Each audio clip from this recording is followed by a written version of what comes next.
Recording by Paul Adams.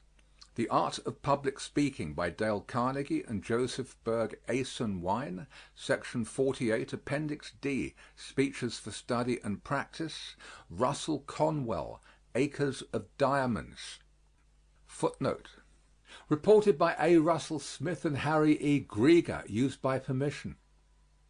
On May 21, 1914, when Dr. Conwell delivered this lecture for the 5,000th time, Mr. John Wanamaker said that if the proceeds had been put out at compound interest, the sum would aggregate $8 millions. Dr. Conway has uniformly devoted his lecturing income to works of benevolence. I am astonished that so many people should care to hear this story over again. Indeed, this lecture has become a study in psychology.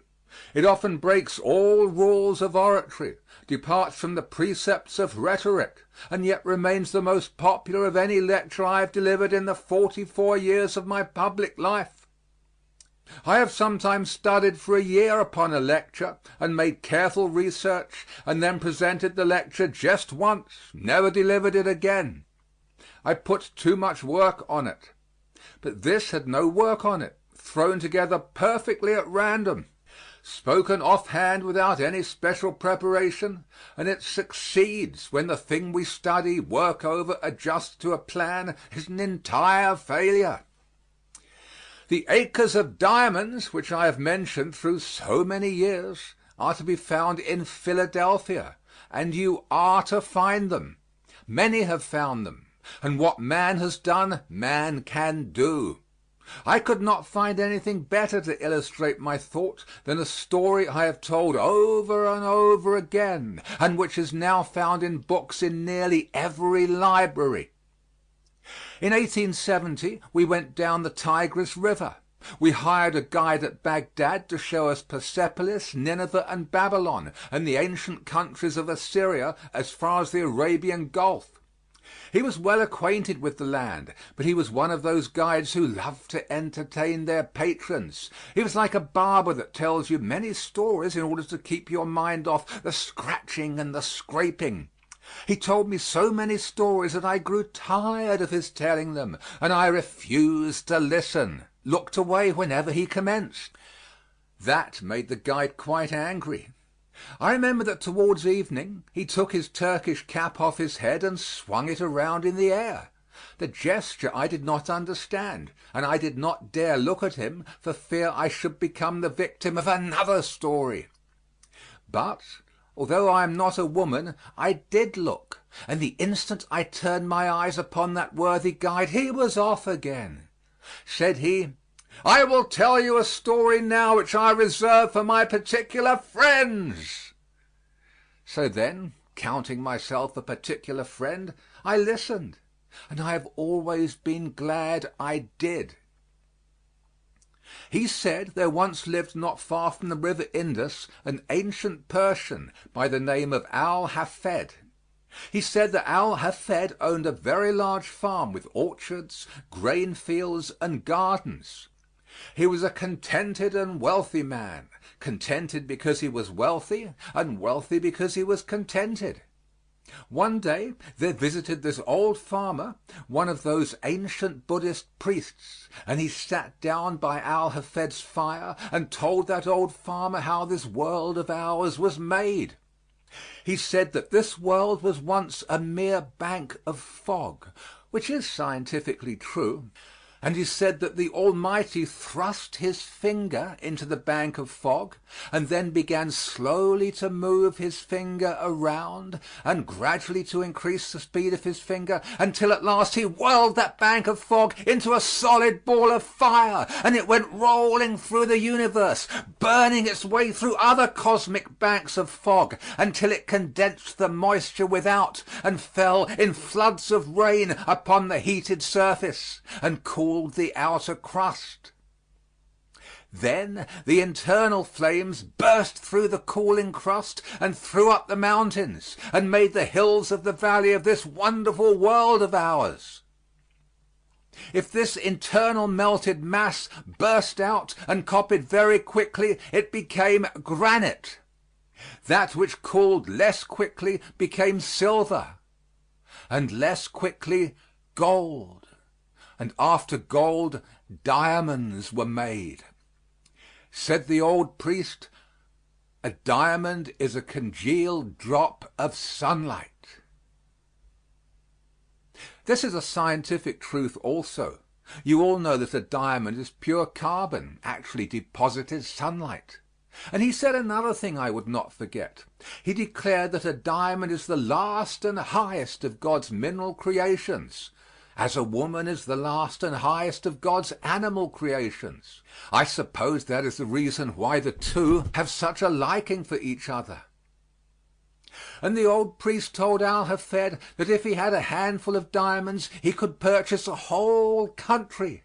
And with a mine of diamonds he could place his children upon thrones through the influence of their great wealth. Al-Hafed heard all about diamonds and how much they were worth, and went to his bed that night a poor man. Not that he had lost anything, but poor because he was discontented, and discontented because he thought he was poor. He said, "I want a mine of diamonds." So he lay awake all night and early in the morning sought out the priest. Now, I know from experience that a priest when awakened early in the morning is cross. He awoke that priest out of his dreams and said to him, "Will you tell me where I can find diamonds?" The priest said, "Diamonds? What do you want with diamonds?" "I want to be immensely rich," said Al-Hafed, "but I don't know where to go." "Well," said the priest, "if you will find a river that runs over white sand between high mountains, in those sands you will always see diamonds." "Do you really believe that there is such a river?" "Plenty of them, plenty of them. All you have to do is just go and find them. Then you have them." Al-Hafed said, "I will go." So he sold his farm, collected his money at interest, left his family in charge of a neighbor, and away he went in search of diamonds. He began very properly, to my mind, at the Mountains of the Moon. Afterwards he went around into Palestine, then wandered on into Europe, and at last, when his money was all spent and he was in rags, wretchedness and poverty, he stood on the shore of that bay in Barcelona, Spain, when a tidal wave came rolling through the Pillars of Hercules, and the poor, afflicted, suffering man could not resist the awful temptation to cast himself into that incoming tide, and he sank beneath its foaming crest, never to rise in this life again. When that old guide had told me that very sad story, he stopped the camel I was riding and went back to fix the baggage on one of the other camels, and I remember thinking to myself, why did he reserve that for his particular friends? There seemed to be no beginning, middle, or end, nothing to it. That was the first story I ever heard told or read in which the hero was killed in the first chapter. I had but one chapter of that story, and the hero was dead. When the guide came back and took up the halter of my camel again, he went right on with the same story. He said that Al-Hafed's successor led his camel out into the garden to drink, and as that camel put its nose down into the clear water of the garden brook, Al-Hafed's successor noticed a curious flash of light from the sands of the shallow stream, and reaching in, he pulled out a black stone having an eye of light that reflected all the colors of the rainbow, and he took that curious pebble into the house and left it on the mantel, then went on his way and forgot all about it. A few days after that, this same old priest who told Al-Hafed how diamonds were made came in to visit his successor. When he saw that flash of light from the mantel, he rushed up and said, "Here is a diamond! Here is a diamond! Has Al-Hafed returned?" "No, no, Al-Hafed has not returned. And that is not a diamond, that is nothing but a stone. We found it right out here in our garden." "But I know a diamond when I see it," said he. "That is a diamond." Then together they rushed to the garden and stirred up the white sands with their fingers, and found others more beautiful, more valuable diamonds than the first. And thus, said the guide to me, were discovered the diamond mines of Golconda, the most magnificent diamond mines in all the history of mankind, exceeding the Kimberley in its value. The great Koh-i-Noor diamond in England's crown jewels, and the largest crown diamond on earth in Russia's crown jewels, which I had often hoped she would have to sell before they had peace with Japan, came from that mine. And when the old guide had called my attention to that wonderful discovery, he took his Turkish cap off his head again and swung it around in the air to call my attention to the moral. Those Arab guides have a moral to each story, though the stories are not always moral. He said, had Al-Hafed remained at home and dug in his own cellar or in his own garden, instead of wretchedness, starvation, poverty, and death in a strange land, he would have had acres of diamonds. For every acre, yes, every shovelful of that old farm afterwards revealed the gems which since have decorated the crowns of monarchs. When he had given the moral to his story, I saw why he had reserved this story for his particular friends. I didn't tell him I could see it. I was not going to tell that old Arab that I could see it. For it was that mean old Arab's way of going around a thing, like a lawyer, and saying indirectly what he did not dare say directly, that there was a certain young man that day traveling down the Tigris River that might better be at home in America. I didn't tell him I could see it. I told him his story reminded me of one, and I told it to him quick. I told him about that man out in California who, in 1847, owned a ranch out there. He read that gold had been discovered in Southern California, and he sold his ranch to Colonel Sutter and started off to hunt for gold. Colonel Sutter put a mill on the little stream in that farm, and one day his little girl brought some wet sand from the raceway of the mill into the house and placed it before the fire to dry. And as that sand was falling through the little girl's fingers, a visitor saw the first shining scales of real gold that were ever discovered in California. And the man who wanted the gold had sold this ranch and gone away, never to return.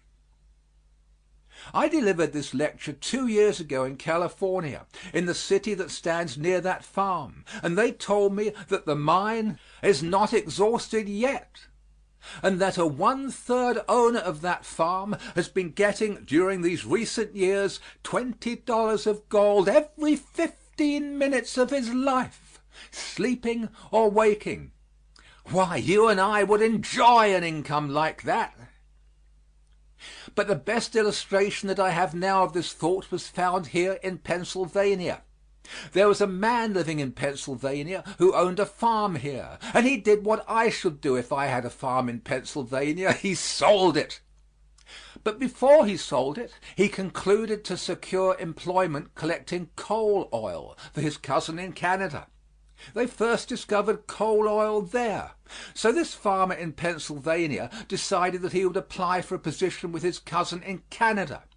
Now, you see, this farmer was not altogether a foolish man. He did not leave his farm until he had something else to do. Of all the simpletons the stars shine on, there is none more foolish than a man who leaves one job before he has obtained another. And that has especial reference to gentlemen of my profession and has no reference to a man seeking a divorce. So, I say, this old farmer did not leave one job until he had obtained another. He wrote to Canada, but his cousin replied that he could not engage him because he did not know anything about the oil business. Well then, said he, I will understand it. So he set himself at the study of the whole subject. He began at the second day of the creation. He studied the subject from the primitive vegetation to the coal oil stage until he knew all about it. Then he wrote to his cousin and said, "Now I understand the oil business." And his cousin replied to him, "All right, then, come on." That man, by the record of the county, sold his farm for $833, even money, no cents. He had scarcely gone from that farm before the man who purchased it went out to arrange for the watering of the cattle, and he found that the previous owner had arranged the matter very nicely. There is a stream running down the hillside there, and the previous owner had gone out and put a plank across the stream at an angle, extending across the brook and down edgewise a few inches under the surface of the water. The purpose of the plank across that brook was to throw over to the other bank a dreadful looking scum, through which the cattle would not put their noses to drink above the plank, although they would drink the water on one side below it. Thus that man who had gone to Canada had been himself damming back for 23 years a flow of coal oil which the State geologist of Pennsylvania declared officially as early as 1870 was then worth to our state $100 millions. The city of Titusville now stands on that farm, and those Pleasantville wells flow on. And that farmer, who had studied all about the formation of oil since the second day of God's creation clear down to the present time, sold that farm for $833, no cents. Again, I say, no cents. But I need another illustration, and I found that in Massachusetts, and I'm sorry I did, because that is my old state. This young man I mention went out of the state to study, went down to Yale College and studied mines and mining. They paid him $15 a week during his last year for training students who were behind their classes in mineralogy, out of hours, of course, while pursuing his own studies. But when he graduated, they raised his pay from $15 to $45 and offered him a professorship. Then he went straight home to his mother and said, "Mother, I won't work for $45 a week. What is $45 a week for a man with a brain like mine? Mother, let's go out to California and stake out gold claims and be immensely rich." "Now," said his mother, "it is just as well to be happy as it is to be rich." But as he was the only son, he had his way. They always do. And they sold out in Massachusetts and went to Wisconsin, where he went into the employ of the Superior Copper Mining Company, and he was lost from sight in the employ of that company at $15 a week again. He was also to have an interest in any mines that he should discover for that company, but I do not believe that he has ever discovered a mine. I do not know anything about it, but I do not believe he has. I know he had scarcely gone from the old homestead before the farmer who had bought the homestead went out to dig potatoes, and as he was bringing them in a large basket through the front gateway, the ends of the stone wall came so near together at the gate that the basket hugged very tight. So he set the basket on the ground and pulled, first on one side and then on the other side. Our farms in Massachusetts are mostly stone walls, and the farmers have to be economical with their gateways in order to have some place to put the stones. That basket hugged so tight that there, as he was hauling it through, he noticed in the upper stone next the gate a block of native silver, 8 inches square. And this professor of mines and mining and mineralogy, who would not work for $45 a week when he sold that homestead in Massachusetts, sat right on that stone to make the bargain. He was brought up there. He had gone back and forth by that piece of silver, rubbed it with his sleeve, and it seemed to say, "Come now, now, now, here is $100,000. Why not take me?" But he would not take it. There was no silver in Newburyport. It was all away off, well, I don't know where, he didn't, but somewhere else, and he was a professor of mineralogy. I do not know of anything I would enjoy better than to take the whole time to night telling of blunders like that I have heard professors make. Yet I wish I knew what that man is doing out there in Wisconsin. I can imagine him out there as he sits by his fireside and he is saying to his friends, "Do you know that man Conwell that lives in Philadelphia? Oh, yeah, I've heard of him. And do you know that man Jones that lives in that city? Yes, I've heard of him." And then he begins to laugh and says to his friends, "They have done the same thing I did precisely." And that spoils the whole joke because you and I have done it. 90 out of every 100 people here have made that mistake this very day. I say you ought to be rich. You have no right to be poor. To live in Philadelphia and not be rich is a misfortune, and it is doubly a misfortune because you could have been rich just as well as be poor. Philadelphia furnishes so many opportunities. You ought to be rich. But persons with certain religious prejudice will ask, how can you spend your time advising the rising generation to give their time to getting money, dollars and cents, the commercial spirit? Yet I must say that you ought to spend time getting rich. You and I know there are some things more valuable than money. Of course we do. Ah, yes. By a heart made unspeakably sad by a grave on which the autumn leaves now fall, I know there are some things higher and grander and sublimer than money. Well does the man know who has suffered that there are some things sweeter and holier and more sacred than gold. Nevertheless, the man of common sense also knows that there is not any one of those things that is not greatly enhanced by the use of money. Money is power. Love is the grandest thing on God's earth. But fortunate the lover who has plenty of money. Money is power. Money has powers. And for a man to say, "I do not want money," is to say, "I do not wish to do any good to my fellow men." It is absurd thus to talk. It is absurd to disconnect them. This is a wonderfully great life, and you ought to spend your time getting money because of the power there is in money. And yet this religious prejudice is so great that some people think it is a great honor to be one of God's poor. I am looking in the faces of people who think just that way. I heard a man once say in a prayer meeting that he was thankful that he was one of God's poor. And then I silently wondered what his wife would say to that speech as she took in washing to support the man while he sat and smoked on the veranda. I don't want to see any more of that land of God's poor. Now, when a man could have been rich just as well, and he is now weak because he is poor, he has done some great wrong.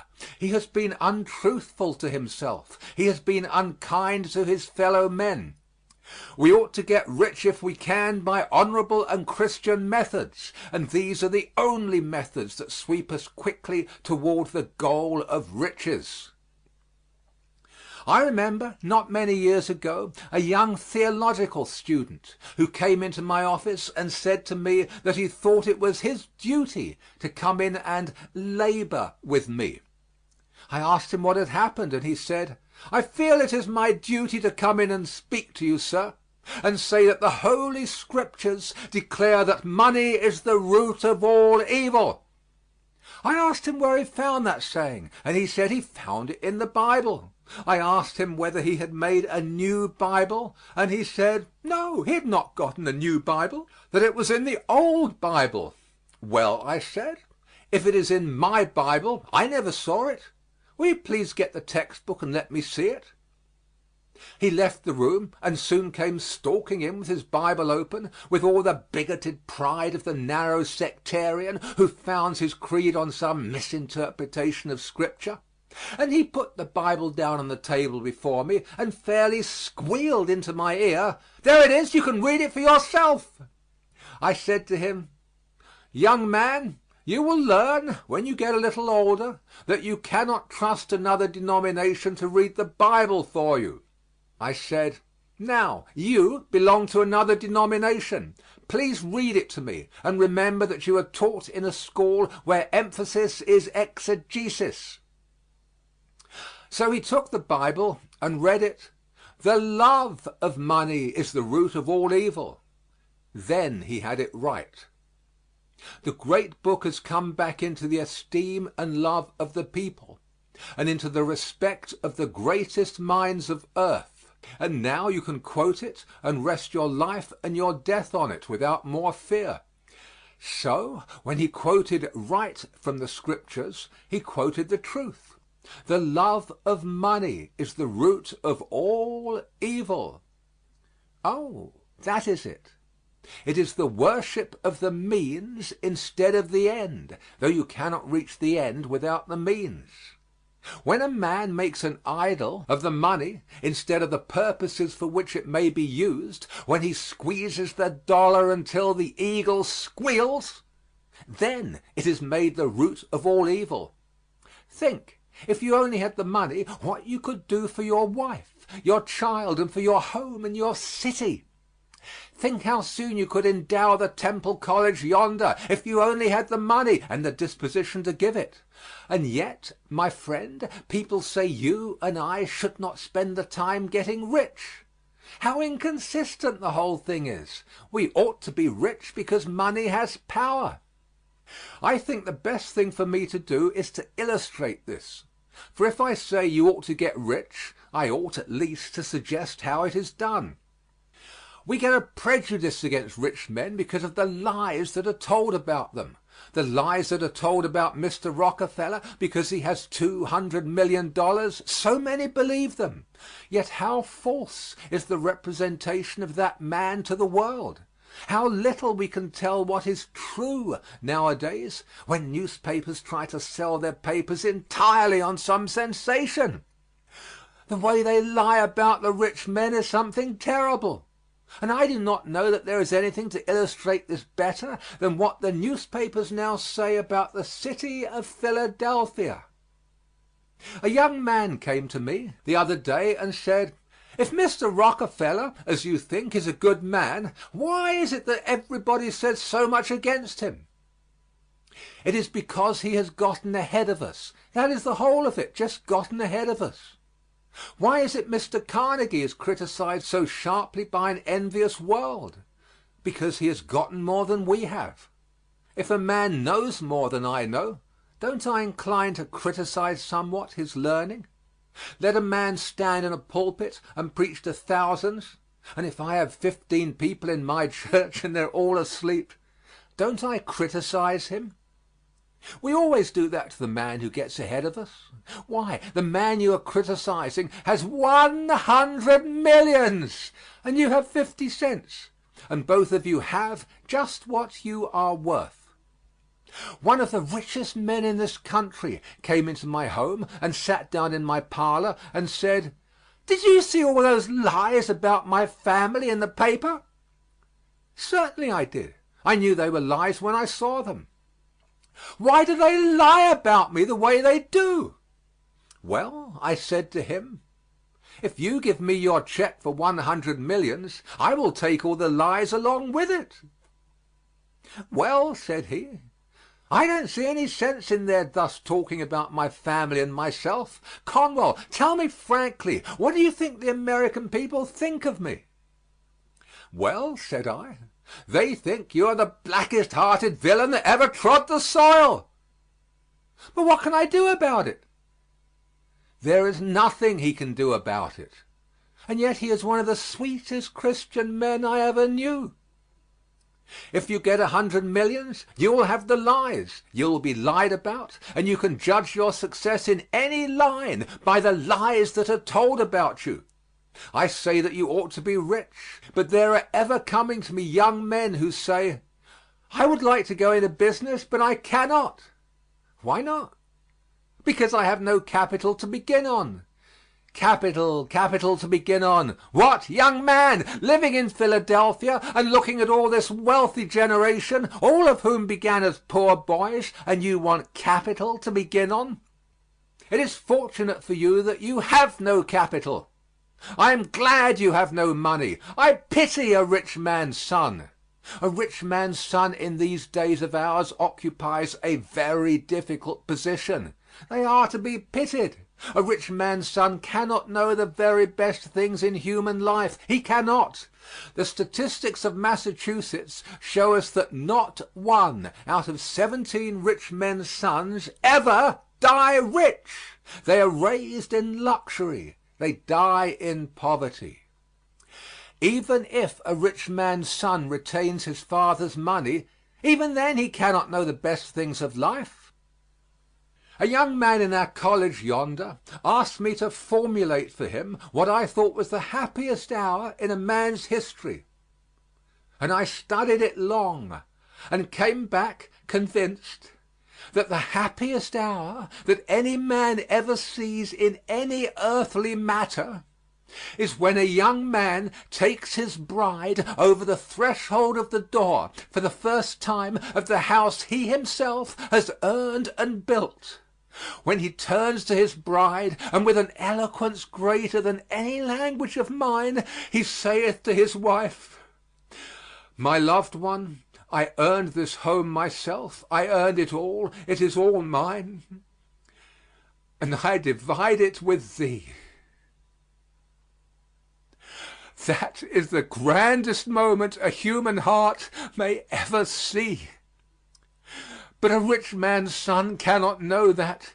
He goes into a finer mansion, it may be, but he is obliged to go through the house and say, "Mother gave me this, mother gave me that, my mother gave me that, my mother gave me that," until his wife wishes she had married his mother.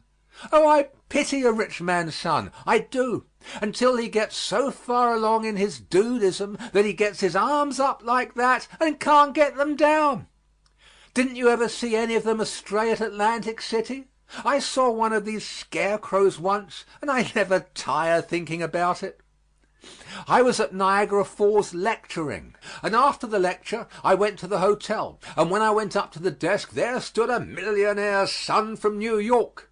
He was an indescribable specimen of anthropologic potency. He carried a gold-headed cane under his arm, more in its head than he had in his. I do not believe I could describe the young man if I should try. But still, I must say that he wore an eyeglass he could not see through, patent leather shoes he could not walk in, and pants he could not sit down in, dressed like a grasshopper. Well, this human cricket came up to the clerk's desk just as I went in. He adjusted his unseeing eyeglass in this wise and lisped to the clerk, because it's English, you know, to lisp. "Sir, will you have the kindness to furnish me with some paper and some envelopes?" The clerk measured that man quick, and he pulled out a drawer and took some envelopes and paper and cast them across the counter and turned away to his books. You should have seen that specimen of humanity when the paper and envelopes came across the counter, he whose wants had always been anticipated by servants. He adjusted his unseeing eyeglass and he yelled after that clerk, "Come back here, sir! Come right back here! Now, sir, will you order a servant to take that paper and those envelopes and carry them to yonder desk?" Oh, that poor, miserable, contemptible American monkey. He couldn't carry paper and envelopes 20 feet. I suppose he could not get his arms down. I have no pity for such travesties of human nature. If you have no capital, I'm glad of it. You don't need capital. You need common sense, not copper cents. A.T. Stewart, the great princely merchant of New York, the richest man in America in his time, was a poor boy. He had $1.50 and went into the mercantile business. But he lost 87.5 cents of his first $1.50 because he bought some needles and thread and buttons to sell, which people didn't want. Are you poor? It is because you are not wanted and are left on your own hands. There was the great lesson. Apply it whichever way you will, it comes to every single person's life, young or old. He did not know what people needed, and consequently bought something they didn't want, and had the goods left on his hands a dead loss. A.T. Stewart learned there the great lesson of his mercantile life, and said, "I will never buy anything more until I first learn what the people want. Then I'll make the purchase." He went around to the doors and asked them what they did want, and when he found out what they wanted, he invested his 62½ cents and began to supply a known demand. I care not what your profession or occupation in life may be. I care not whether you are a lawyer, a doctor, a housekeeper, teacher, or whatever else. The principle is precisely the same. We must know what the world needs first, and then invest ourselves to supply that need, and success is almost certain. A.T. Stewart went on until he was worth 40 millions. Well, you will say, a man can do that in New York, but cannot do it here in Philadelphia. The statistics very carefully gathered in New York in 1889 showed 107 millionaires in the city worth over 10 millions apiece. It was remarkable, and people think they must go there to get rich. Out of that 107 millionaires, only 7 of them made their money in New York, and the others moved to New York after their fortunes were made. And 67 out of the remaining 100 made their fortunes in towns of less than 6,000 people. And the richest man in the country at that time lived in a town of 3,500 inhabitants, and always lived there and never moved away. It is not so much where you are as what you are. But at the same time, if the largest of the city comes into the problem, then remember it is the smaller city that furnishes the great opportunity to make the millions of money. The best illustration that I can give is in reference to John Jacob Astor, who was a poor boy and who made all the money of the Astor family. He made more than his successors have ever earned, and yet he once held a mortgage on a millinery store in New York, and because the people could not make enough money to pay the interest and the rent, he foreclosed the mortgage and took possession of the store and went into partnership with a man who had failed. He kept the same stock, did not give them $1 capital, and he left them alone, and went out and sat down upon a bench in the park. Out there on that bench in the park he had the most important, and to my mind the pleasantest part of that partnership business. He was watching the ladies as they went by, and where is the man that wouldn't get rich at that business? But when John Jacob Astor saw a lady pass with her shoulders back and her head up, as if she did not care if the whole world looked on her, he studied her bonnet. And before that bonnet was out of sight, he knew the shape of the frame and the color of the trimmings, the curl of the something on a bonnet.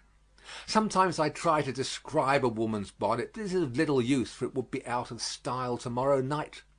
So John Jacob Astor went to the store and said, "Now, put in the show window just such a bonnet as I described to you, because," said he, "I have just seen a lady who likes just such a bonnet. Do not make up any more till I come back." And he went out again and sat on that bench in the park, and another lady of a different form and complexion passed him, with a bonnet of different shape and color, of course. "Now," said he, "put such a bonnet as that in the show window." He didn't fill his show window with hats and bonnets which drive people away, and then sit in the back of the store and bawl because the people go somewhere else to trade. He didn't put a hat or bonnet in that show window the like of which he had not seen before it was made up. In our city especially there are great opportunities for manufacturing. And the time has come when the line is drawn very sharply between the stockholders of the factory and their employees. Now, friends, there has also come a discouraging gloom upon this country, and the laboring men are beginning to feel that they are being held down by a crust over their heads through which they find it impossible to break, and the aristocratic money owner himself is so far above that he will never descend to their assistance. That is the thought that is in the minds of our people. But, friends, never in the history of our country was there an opportunity so great for the poor man to get rich as there is now in the city of Philadelphia. The very fact that they get discouraged is what prevents them from getting rich. That is all there is to it. The road is open, and let us keep it open between the poor and the rich. I know that the labor unions have two great problems to contend with, and there is only one way to solve them. The labor unions are doing as much to prevent its solving as are the capitalists today, and there are positively two sides to it. The labor union has two difficulties. The first one is that it began to make a labor scale for all classes on a par, and they scaled down a man that can earn $5 a day to $2.50 a day in order to level up to him an imbecile that cannot earn 50 cents a day. That is one of the most dangerous and discouraging things for the working man. He cannot get the results of his work if he do better work or higher work or work longer. That is a dangerous thing, and in order to get every laboring man free and every American equal to every other American, let the laboring man ask what he is worth and get it. Not let any capitalist say to him, "You shall work for me for half of what you are worth." Nor let any labor organization say, "You shall work for the capitalist for half your worth." Be a man, be independent, and then shall the laboring man find the road ever open from poverty to wealth. The other difficulty that the labor union has to consider, and this problem they have to solve themselves, is the kind of orators who come and talk to them about the oppressive rich.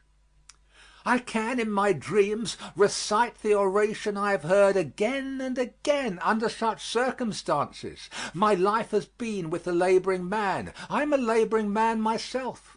I have often, in their assemblies, heard the speech of the man who has been invited to address the labor union.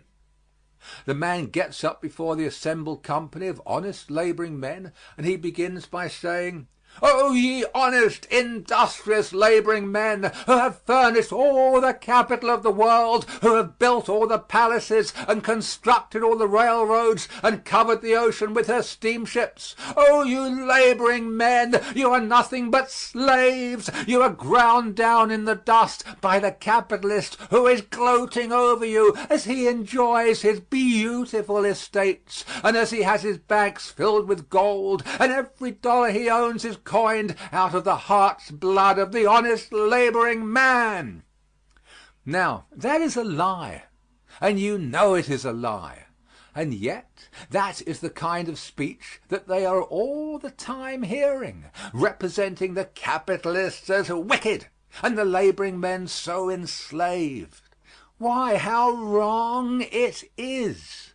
Let the man who loves his flag and believes in American principles endeavor with all his soul to bring the capitalist and the laboring man together until they stand side by side and arm in arm and work for the common good of humanity. He is an enemy to his country who sets capital against labor or labor against capital. Suppose I were to go down through this audience and ask you to introduce me to the great inventors who live here in Philadelphia. The inventors of Philadelphia, you would say. Why? Well, we don't have any in Philadelphia. It is too slow to invent anything. But you do have just as great inventors, and they are here in this audience as ever invented a machine. But the probability is that the greatest inventor to benefit the world with his discovery is some person, perhaps some lady, who thinks she could not invent anything. Did you ever study the history of invention and see how strange it was that the man who made the greatest discovery did it without any previous idea that he was an inventor? Who are the great inventors? They are persons with plain, straightforward common sense, who saw a need in the world and immediately applied themselves to supply that need.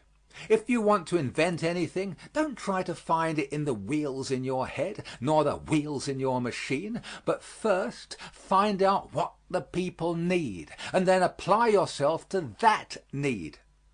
And this leads to invention on the part of the people you would not dream of before. The great inventors are simply great men. The greater the man, the more simple the man, and the more simple a machine, the more valuable it is. Did you ever know a really great man? His ways are so simple, so common, so plain, that you think anyone could do what he is doing. So it is with the great men the world over. If you know a really great man, a neighbor of yours, you can go right up to him and say, "How are you, Jim? Good morning, Sam." Of course you can, for they are always so simple. When I wrote the life of General Garfield, one of his neighbors took me to his back door and shouted, "Jim, Jim, Jim!" And very soon Jim came to the door, and General Garfield let me in, one of the grandest men of our century. The great men of the world are ever so. I was down in Virginia and went up to an educational institution and was directed to a man who was setting out a tree. I approached him and said, "Do you think it would be possible for me to see General Robert E. Lee, the president of the university?" He said, "Sir, I am General Lee." Of course, when you meet such a man, so noble a man as that, you will find him a simple, plain man. Greatness is always just so modest, and great inventions are simple. I asked a class in school once who were the great inventors, and a little girl popped up and said, "Columbus." Well, now, she was not so far wrong. Columbus bought a farm, and he carried on that farm just as I carried on my father's farm. He took a hoe and went out and sat down on a rock.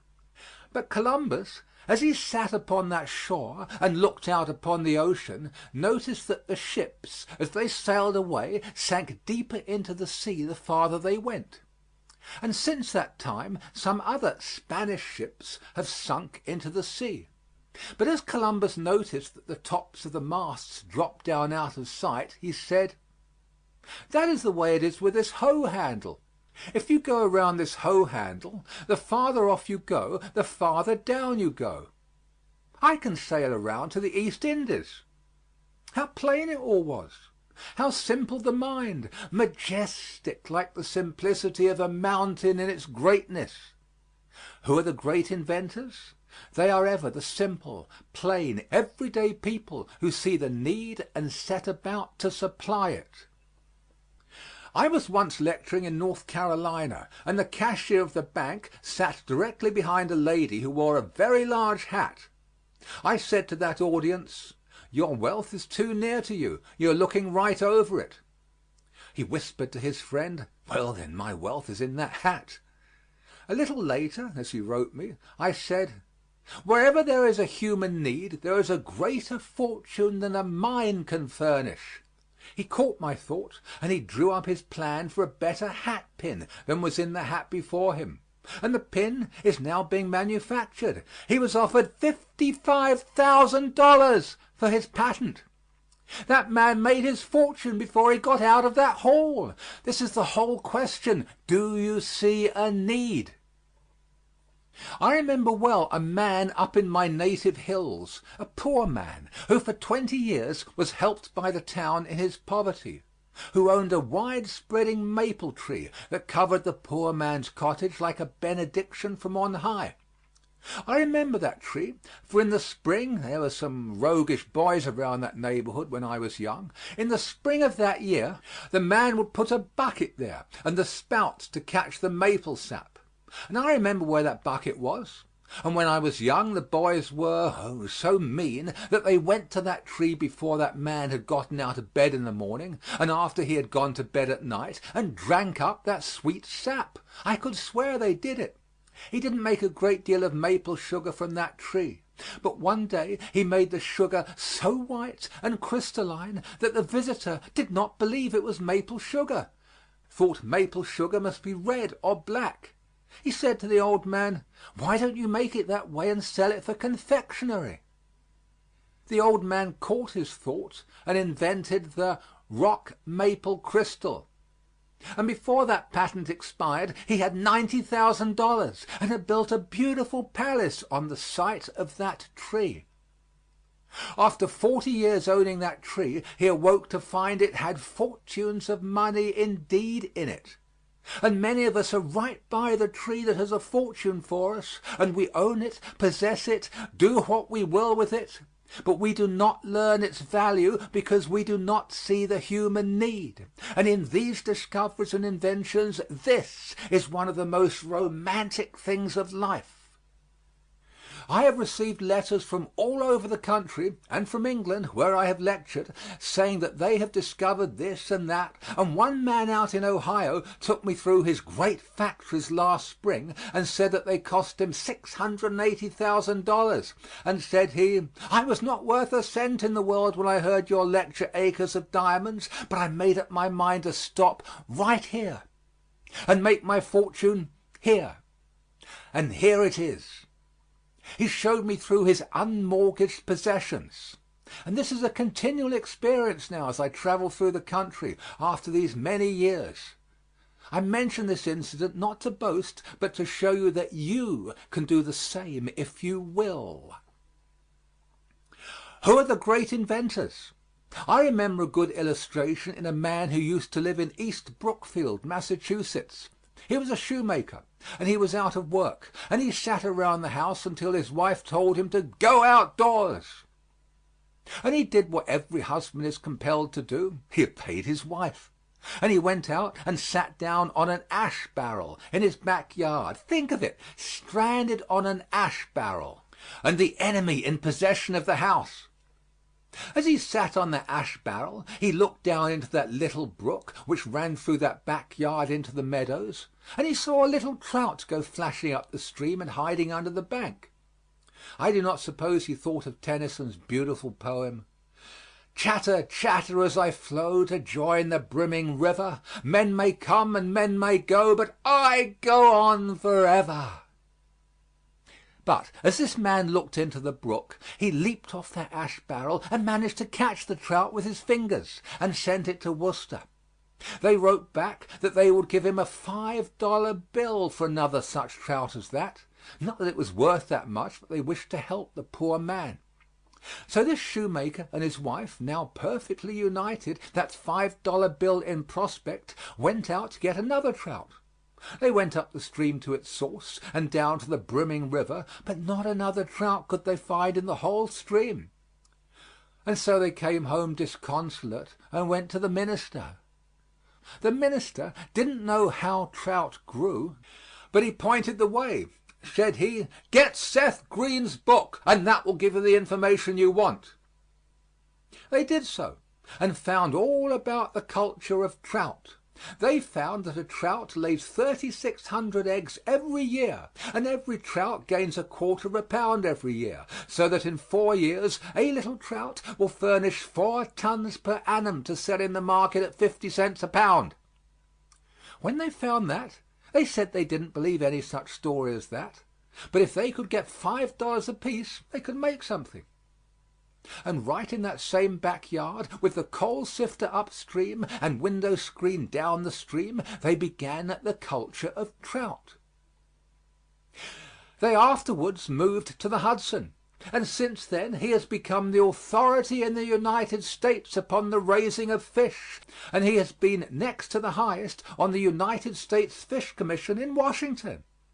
My lesson is that man's wealth was out there in his backyard for 20 years, but he didn't see it until his wife drove him out with a mop stick. I remember meeting personally a poor carpenter of Hingham, Massachusetts, who was out of work and in poverty. His wife also drove him out of doors. He sat down on the shore and whittled a soaked shingle into a wooden chain. His children quarreled over it in the evening. And while he was whittling a second one, a neighbor came along and said, "Why don't you whittle toys if you can carve like that?" He said, "I don't know what to make." There is the whole thing. His neighbor said to him, "Why don't you ask your own children?" Said he, "What is the use of doing that? My children are different from other people's children." I used to see people like that when I taught school. The next morning when his boy came down the stairway, he said, "Sam, what do you want for a toy?" "I want a wheelbarrow." When his little girl came down, he asked her what she wanted, and she said, "I want a little doll's washstand, a little doll's carriage, a little doll's umbrella," and went on with a whole lot of things that would have taken his lifetime to supply. He consulted his own children right there in his own house and began to whittle out toys to please them. He began with his jackknife and made those unpainted Hingham toys. He is the richest man in the entire New England states, if Mr. Lawson is to be trusted in his statement concerning such things. And yet that man's fortune was made by consulting his own children in his own house. You don't need to go out of your own house to find out what to invent or what to make. I always talk too long on this subject. I would like to meet the great men who are here tonight. The great men. We don't have any great men in Philadelphia. Great men! You say that they all come from London or San Francisco or Rome or Manayunk or anywhere else but here, anywhere else but Philadelphia. And yet, in fact, there are just as great men in Philadelphia as in any city of its size. There are great men and women in this audience. Great men, I have said, are very simple men. Just as many great men here as are to be found anywhere. The greatest error in judging great men is that we think that they always hold an office. The world knows nothing of its greatest men. Who are the great men of the world? The young man and young woman may well ask the question. It is not necessary that they should hold an office, and yet that is the popular idea. That is the idea we teach now in our high schools and common schools, that the great men of the world are those who hold some high office. And unless we change that very soon and do away with that prejudice, we are going to change to an empire. There is no question about it. We must teach that men are great only on their intrinsic value and not on the position that they may incidentally happen to occupy. And yet, don't blame the young men saying that they are going to be great when they get into some official position. I ask this audience again, who of you are going to be great? Says a young man, "I am going to be great." When are you going to be great? When I am elected to some political office. Won't you learn the lesson, young man, that it is prima facie evidence of littleness to hold public office under our form of government? Think of it. This is a government of the people and by the people and for the people, and not for the office holder. And if the people in this country rule as they always should rule, an office holder is only the servant of the people. And the Bible says that the servant cannot be greater than his master. The Bible says that he that is sent cannot be greater than him who sent him. In this country, the people are the masters, and the office holders can never be greater than the people. They should be honest servants of the people, but they are not our greatest men. Young man, remember that you never heard of a great man holding any political office in this country unless he took that office at an expense to himself. It is a loss to every great man to take a public office in our country. Bear this in mind, young man, that you cannot be made great by a political election. Another young man says, "I am going to be a great man in Philadelphia sometime." Is that so? When are you going to be great? When there comes another war, when we get into difficulty with Mexico or England or Russia or Japan or with Spain again over Cuba or with New Jersey, I will march up to the cannon's mouth, and amid the glistening bayonets I will tear down their flag from its staff, and I will come home with stars on my shoulders and hold every office in the gift of the government, and I will be great. No, you won't. No, you won't. That is no evidence of true greatness, young man. But don't blame that young man for thinking that way. That is the way he is taught in the high school. That is the way history is taught in college. He is taught that the men who held the office did all the fighting. I remember we had a peace jubilee here in Philadelphia soon after the Spanish War. Perhaps some of these visitors think we should not have had it until now in Philadelphia. And as the great procession was going up Broad Street, I was told that the Tally-Ho coach stopped right in front of my house, and on the coach was Hobson. And all the people threw up their hats and swung their handkerchiefs and shouted, "Hurrah for Hobson!" I would have yelled too, because he deserves much more of his country than he has ever received. But suppose I go into the high school tomorrow and ask, "Boys, who sunk the Merrimac?" If they answer me, "Hobson," they tell me 7/8 of a lie. 7/8 of a lie, because there were 8 men who sunk the Merrimac. The other 7 men, by virtue of their position, were continually exposed to the Spanish fire, while Hobson, as an officer, might reasonably be behind the smokestack. Why, my friends, in this intelligent audience gathered here tonight, I do not believe I could find a single person that can name the other 7 men who were with Hobson. Why do we teach history in that way?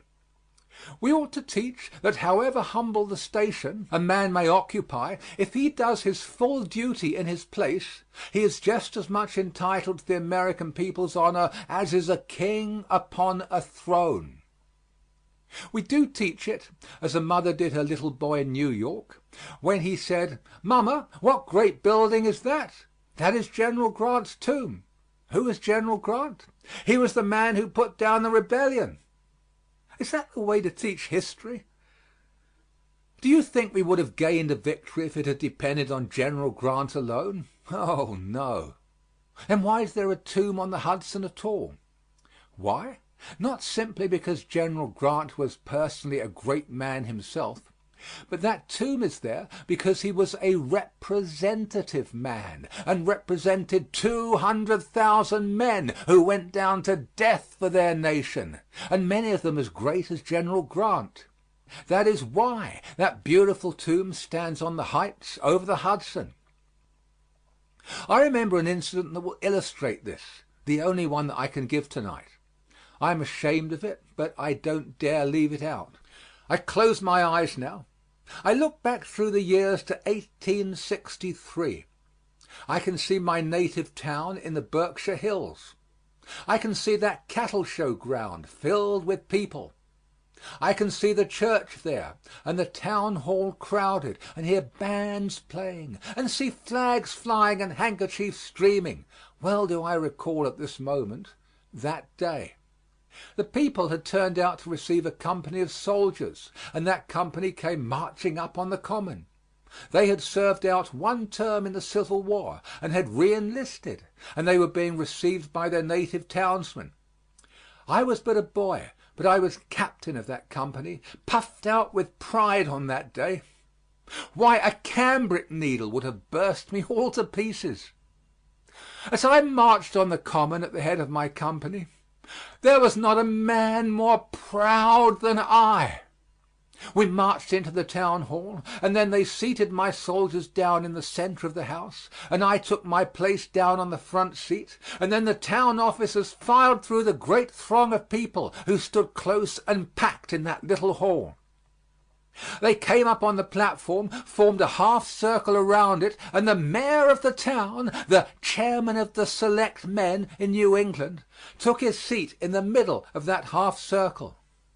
He was an old man. His hair was gray. He never held an office before in his life. He thought that an office was all he needed to be a truly great man, and when he came up he adjusted his powerful spectacles and glanced calmly around the audience with amazing dignity.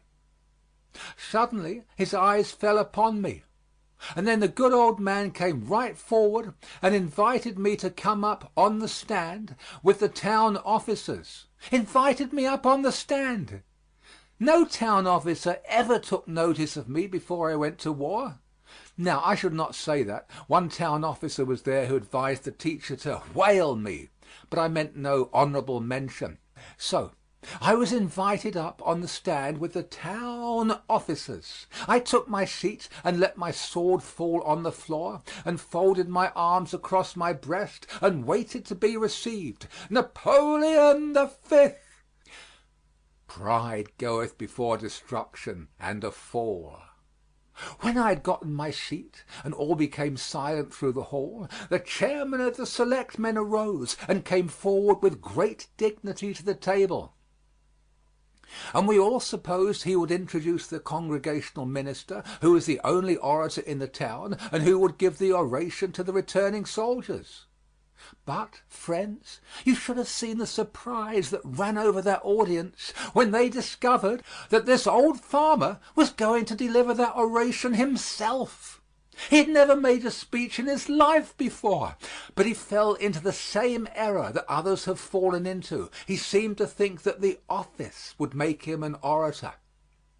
So he had written out a speech and walked up and down the pasture until he had learned it by heart and frightened the cattle, and he brought that manuscript with him, and taking it from his pocket, he spread it carefully upon the table. Then he adjusted his spectacles to be sure that he might see it, and walked far back on the platform, and then stepped forward like this. He must have studied the subject much, for he assumed an elocutionary attitude. He rested heavily upon his left heel, slightly advanced the right foot, threw back his shoulders, opened the organs of speech, and advanced his right hand at an angle of 45. As he stood in that elocutionary attitude, this is just the way that speech went. This is it precisely. Some of my friends have asked me if I do not exaggerate it, but I could not exaggerate it. Impossible. This is the way it went, although I am not here for the story, but the lesson that is back of it. Fellow citizens! As soon as he heard his voice, his hand began to shake like that. His knees began to tremble, and then he shook all over. He coughed and choked, and finally came around to look at his manuscript. Then he began again. Fellow citizens! We are very happy. We're very happy to welcome back to their native town these soldiers who have fought and bled and come back again to their native town. We're especially pleased to see with us today this young hero, that meant me, this young hero who in imagination, friends, remember, he said imagination, for if he had not said that, I would not be egotistical enough to refer to it. This young hero who, in imagination, we have seen leading his troops, leading his troops onto the deadly breach. We have seen his shining sword flashing in the sunlight as he shouted to his troops, "Come on!" Oh, dear, dear, dear, dear, how little that good old man knew about war. If he had known anything about war, he ought to have known what any soldier in this audience knows is true, that it is next to a crime for an officer of infantry ever in time of danger to go ahead of his men. I, with my shining sword flashing in the sunlight, shouting to my troops, "Come on!" I never did it. Do you suppose I would go ahead of my men to be shot in the front by the enemy and in the back by my own men? That is no place for an officer. The place for the officer is behind the private soldier in actual fighting.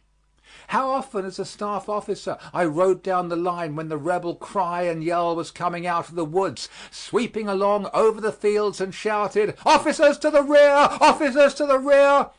And then every officer goes behind the line of battle, and the higher the officer's rank, the farther behind he goes. Not because he is any the less brave, but because the laws of war require that to be done. If the general came up on the front line and was killed, you would lose your battle anyhow, because he has the plan of the battle in his brain and must be kept in comparative safety. I, with my shining sword flashing in the sunlight, There sat in the hall that day men who had given that boy their last hardtack, who had carried him on their backs through deep rivers. but some were not there. They had gone down to death for their country. The speaker mentioned them, but they were but little noticed, and yet they had gone down to death for their country, gone down for a cause they believed was right, and still believe was right, though I grant to the other side the same that I ask for myself. Yet these men who had actually died for their country were little noticed, and the hero of the hour was this boy. Why was he the hero? Simply because that man fell into that same foolishness. This boy was an officer, and those were only private soldiers. I learned a lesson that I will never forget.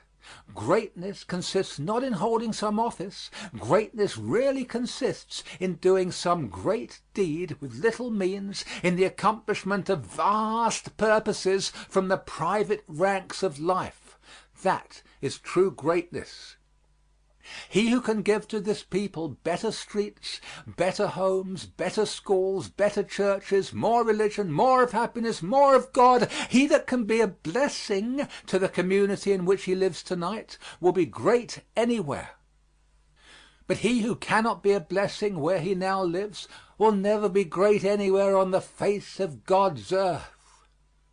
We live in deeds, not years, in feeling, not in figures on a dial, in thoughts, not breaths. We should count time by heart throbs in the cause of right, Bailey says. He most lives who thinks most. If you forget everything I have said to you, do not forget this, because it contains more in 2 lines than all I have said. Bailey says, he most lives who thinks most, who feels the noblest, and who acts the best. End of section 48, recorded by Paul Adams, www.yawnguy.com.